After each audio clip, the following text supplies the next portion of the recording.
ओ करना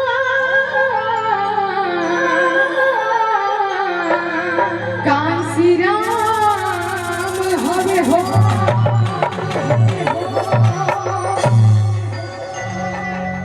बहुत सुंदर, बहुत सुंदर। और बाबा साहब के जान संविधान हवे हो, ज्योतिबा फूले साहू जी के अरमान हवे हो। हाय बिखरल टूटल बहुजन के जय बनावल ओकर नाम कांसी राम हवे हो। तो कहे कि हो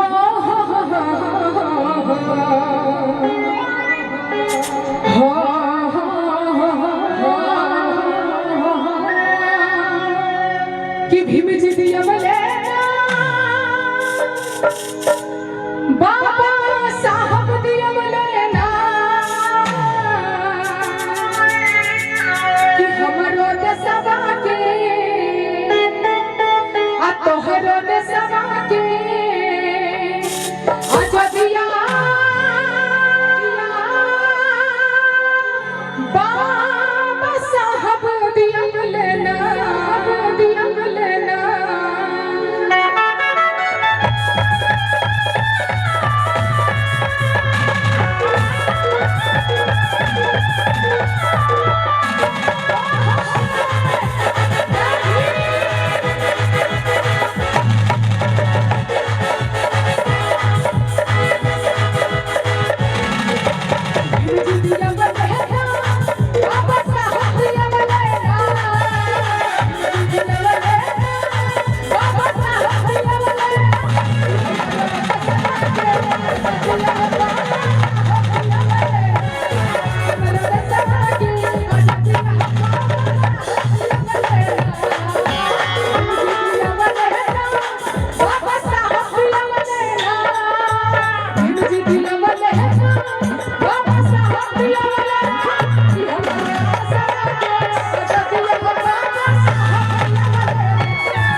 और ये अपने समाज से, अपने परिवार से ये जो प्यार दुलार आशीर्वाद मिलता है बड़ा अच्छा लगता है। ऐसा ही मिशन बढ़ी कहे की बात कि घर में चर्चा बाबा साहब है मिशन बढ़ाई।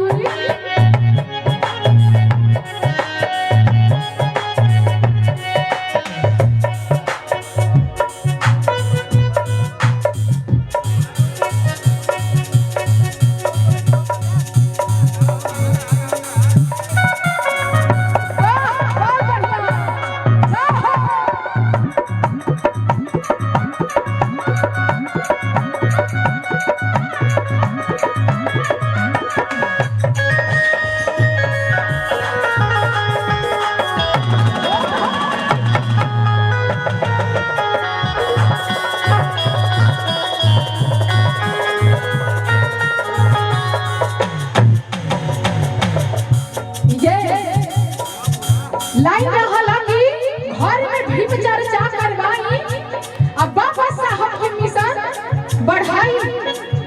जो हमारा समाज बिखर चुका है, टूट चुका है,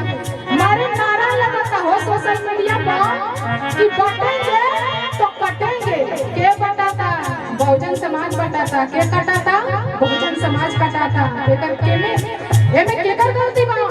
हम का गलती बा।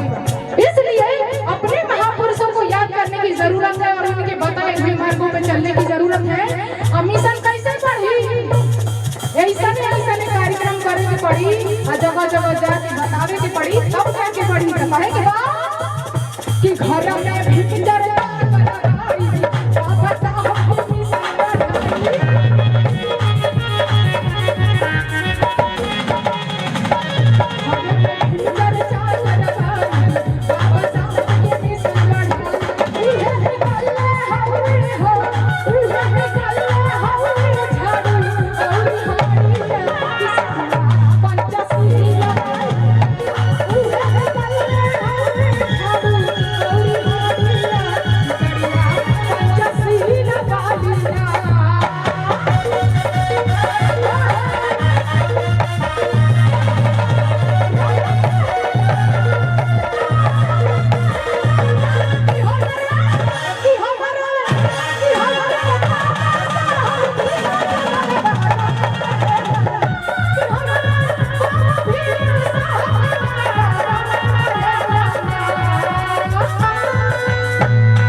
महापुरुषों के जीवन संघर्ष और उनसे जुड़ी जानकारी के लिए माय मिशन हिट्स यूट्यूब चैनल को सुने और आगे बढ़ाने के लिए आर्थिक सहयोग करें। चैनल को लाइक करें, शेयर करें, कमेंट करें, सब्सक्राइब करें। बहुत बहुत शुक्रिया आपको। क्या बात है। और हो